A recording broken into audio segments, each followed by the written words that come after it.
ঝড় তুফানের মাঝেই মুমিনের আসল পরীক্ষা। জীবন কখনোই একরকম থাকে না, কখনো সুখ কখনো দুঃখ, এই দুইয়ের মাঝেই মানুষের পথ চলা।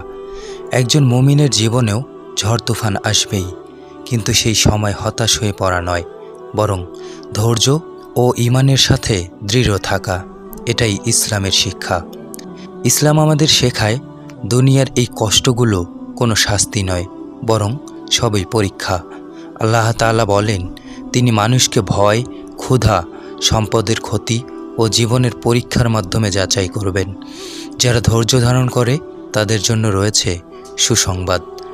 মানুষ যখন কঠিন সময়ের মধ্যে পড়ে তখন অনেকেই ভেঙে পড়ে, কিন্তু একজন মুমিন জানে এই কষ্টের পেছনে আল্লাহর হিকমত রয়েছে। হয়তো এই কষ্টের মাধ্যমে গুনাহ মাফ হচ্ছে, হয়তো আল্লাহ তার মর্যাদা বাড়াতে চান। তাই বিপদের সময় কেন আমার সাথে এমন হচ্ছে না বলে এটার মধ্যে কি শিক্ষা আছে, এই দৃষ্টিভঙ্গি রাখা জরুরি। রাসূলুল্লাহ সাল্লাল্লাহু আলাইহি ওয়াসাল্লাম আমাদের শিখিয়েছেন, মুমিনের অবস্থা আশ্চর্যজনক, তার জন্য সবই কল্যাণকর। সুখে সে আল্লাহর শুকরিয়া আদায় করে, আর দুঃখে ধৈর্য ধারণ করে। দুটোই তার জন্য সওয়াবের কারণ হয়। ঝড় তুফানের সময় সবচেয়ে বড় শক্তি হলো নামাজ ও দোয়া।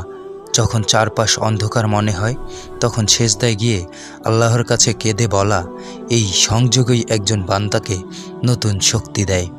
তাহাজ্জুদ, কুরআন তেলাওয়াত, জিকির এগুলো হৃদয়কে প্রশান্ত করে। আরেকটি বিষয় গুরুত্বপূর্ণ হলো হতাশ না হওয়া। ইসলামে হতাশা নিরুৎসাহিত করা হয়েছে। আল্লাহর রহমত থেকে নিরাশ হওয়া একজন মুমিনের বৈশিষ্ট্য নয়। যত বড় সমস্যাই আসুক, আল্লাহর সাহায্য তার থেকেও বহু গুণ বড়।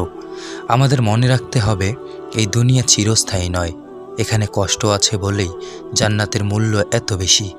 সাময়িক দুঃখ সহ্য করে যদি চিরস্থায়ী সুখ পাওয়া যায়, তবে সেটাই তো প্রকৃত সফলতা, তাই না? তাই জীবনে বড় তুফান এলে ভয় পাবেন না, হতাশ হবেন না, বরং আল্লাহর দিকে ফিরে যান, ধৈর্য ধরুন, নিজের আমল ঠিক করুন, কারণ প্রতিটি কষ্টের পরেই রয়েছে স্বস্তি। এটাই আল্লাহর অটল প্রতিশ্রুতি।